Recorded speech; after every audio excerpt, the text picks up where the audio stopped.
Maraming salamat, Jojo, ha. Salamat. Salamat din, sir. Attorney. Salamat.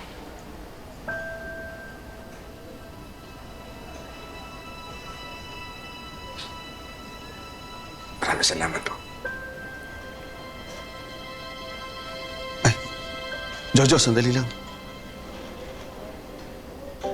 Ito yung pinakapaborito kong picture ni Jessica. Ingatan mo rin sana kagaya ng pag-iingat ko sa halos 2 dekada. Nag-iisang kopya yan.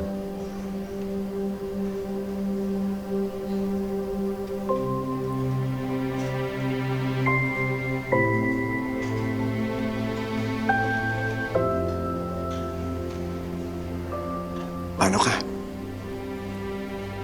Wala akong intindihin. Ikaw, wala kang alaala kay Jessica. Ako marami.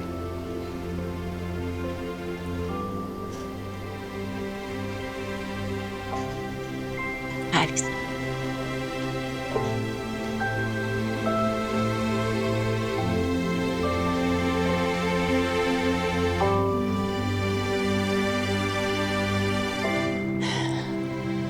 Halika, mag-celebrate tayo. Teka, tatawagan ko yung mga bata, ha? Para sumunod naman sila sa atin. Ma'am, may lakad po kami ni Sir Manuel. Saan?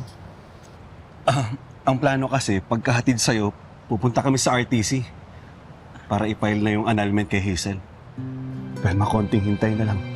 Makakalaya na ako kay Hazel. Pwede na tayo magpakasal.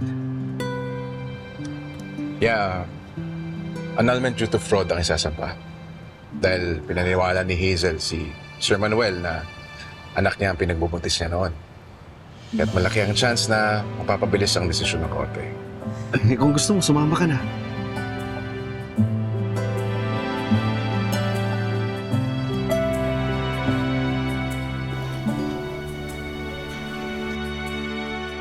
Alex, salamat.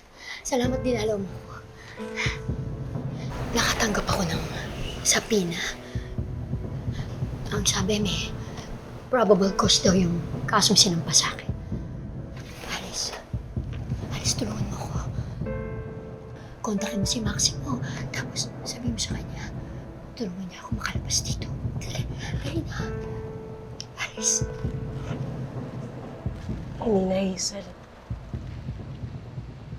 Ayoko na. Pumunta lang ako rito.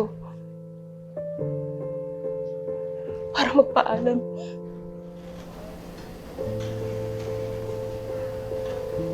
Tinatalikuran mo ako? Hindi mo ako pwedeng talikuran, Alice. Hindi mo ako pwedeng iwanan sa ere. Ikaw na lang meron ako. Nakalimutan mo na ba lahat ng mga ginawa ko sa'yo? Nasa Saudi tayo. Tinulungan kita. Lahat ng mga kapalpakan mo, ako sumalba sa'yo. Nakalimutan mo na kagad yun? Hindi ko nakakalimutan yun. Pero siguro bayad na ako. Sobra-sobra pa nga. Dahil naging sunod-sunuran ako sa lahat ng utos mo.